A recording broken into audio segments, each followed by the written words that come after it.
So today we're going to be tier listing horror movie villains based off of their drip alone. Now, if you don't know what drip means, let me teach you, alright? So drip is basically when someone dresses really fucking cool. Pennywise the Clown, the original version, Tim Curry version, funny version. I'm a huge fan of this outfit actually. I really like all the colors. He looks more like a typical clown. Big ass head. It's iconic. So I think for now we're going to put Mr. Tim Curry Pennywise in funny 8. I guess since we were just talking about him, we'll talk about the new Pennywise as well, presented by Bill Skarsgård. I like all the frills around his neck and I like the little red dots and the funny, but it's, it's just not as good. It's not as colorful. I'm a big fan of the big ass forehead. It's even bigger this time around. Last time I checked, I think I'm gonna put him in C tier for clown.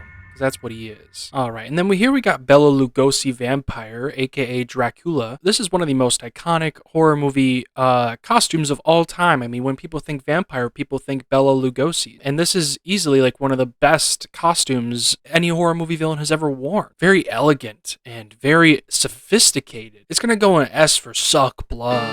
I'ma suck your blood. I'm a vampire, bitch. Alright, and then we have Bram Stoker's Dracula's Dracula, aka Gary Oldman. He's wearing, what seems to be a steampunk vibe kind of attire here. I call this really cool Dracula. Easily one of the coolest looking vampires known to man. I mean, I don't even think that it's a question that he's even cooler than the Bela Lugosi one. Up next, we got Hannibal Lecter, aka Hannah Balls Lecter, because his style is terrible. I'm going to put him in the D tier, actually, because he's so stinky. I feel like Leatherface really follows with the trends, because he's wearing what I would consider a more contemporary blue-collar attire, which is very in right now. But he can also wear something like a suit, or even cross-dressing, which I think is pretty cool. I think he could do his hair a little bit better and maybe not wear people's faces, but that's okay. I'm going to put him in the A tier.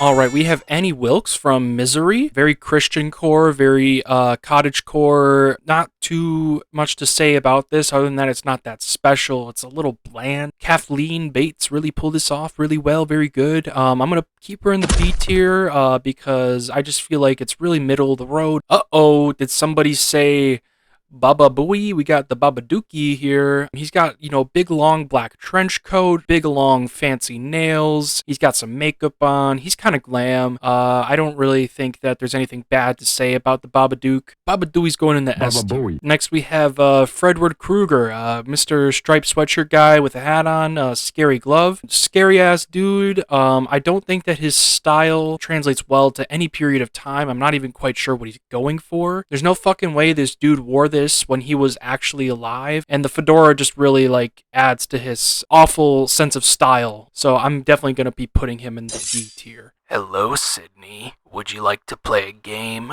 Perhaps dress to impress? Oh my gosh, they did Ghostface twins. Yeah, Ghostface definitely has one of the simplest designs out of most horror movie villains. Occasionally, sometimes it's more glittery, sometimes there's a different mask. I understand it thematically, but at some point, would someone who is Ghostface want to perhaps bedazzle the cloak, or maybe wear a pink mask, or maybe wear like a bright yellow cloak? Who knows? I think it's B for basic at this point. Next up we have Mr. Jason, aka Friday 13th Man. His attire varies movie to movie, but I think that I typically associate him with just like a coat and like a utility belt and some cargo pants or just jeans or something like that. And of course the hockey mask, which is iconic. Easy thumbs down. He's not really given. He's not really tickling my prostate in any sort of way with that outfit he has on. All right, we got Beetlejuice here. Very, Burton-esque, and, the pinstripe suit really is iconic. But of course, would you fuck him? Nah, not in that suit. Hell no. D tier, bitch. Next up, we got Patrick Bateman. Very, sharp. I think out of all the people on this list that wear just like a suit, basically, he's not really like the best, but I also don't think he's really the worst, and I think he really fits really well in this B spot here. It'd be hip of him to have a little bit more flair, if you know what I mean. Next up, we have Mr. Frankenstein. He's, kind of wears just like a black suit. with like big broad shoulders. I do think his haircut is fuck ugly though. I think he could do with like a mullet or something, and I think that would actually like help with his outfit quite a bit. But I think I'm gonna throw him in the C tier for sure. We got Three Finger from Wrong Turn. Now, not a lot of people know who Three Finger is, but let me give you a little bit of insight. Just by looking at these pictures, you can kind of tell that the dude slays.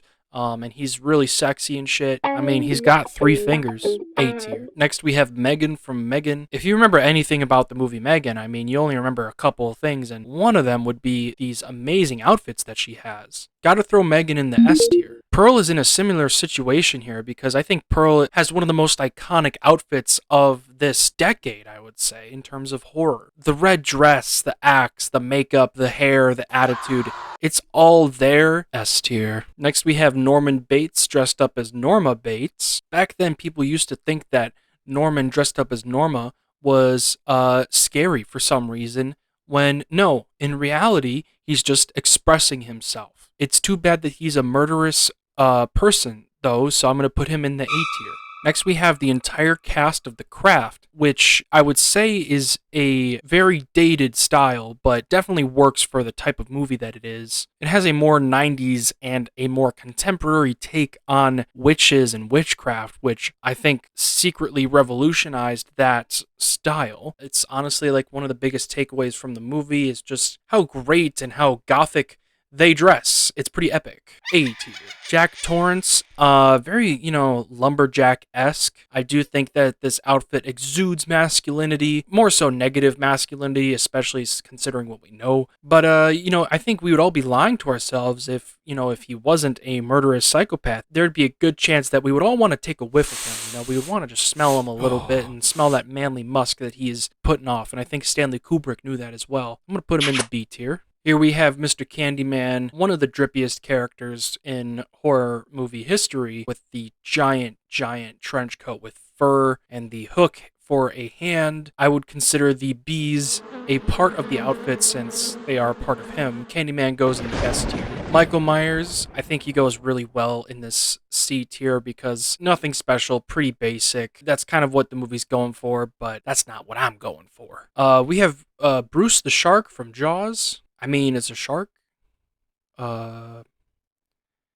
He's not really wearing anything. I'm going to put him in the S tier. Pinhead just came into the game. He changed everything for S&M culture, everything for whips and chains, all that shit, all that kinky shit that you freaks like. Pinhead really knows how to dress. I mean, he's got like the leather and the chains. If you want to talk style, I mean, Pinhead really revolutionized the industrial genre of clothing, as well as all of his freaky little Cenobites. I wish they committed a little more to it, Show some bare ass. Fucking droop cock. Yeah, I'm gonna put him in the A tier. Last but not least, I mean, how could we forget John Kramer from Saw 3D. I mean, he's just so fucking cool in this scene. I mean, look at him. The Saw movies don't make sense. I don't think any of them really make sense at all, but I think the only thing that really does make sense is John Kramer ending up in a tier above S tier, in his own little tier I'd like to call Getting Jiggy with It. Well, that's the list. Let me know if you agree, if you disagree. I don't really care.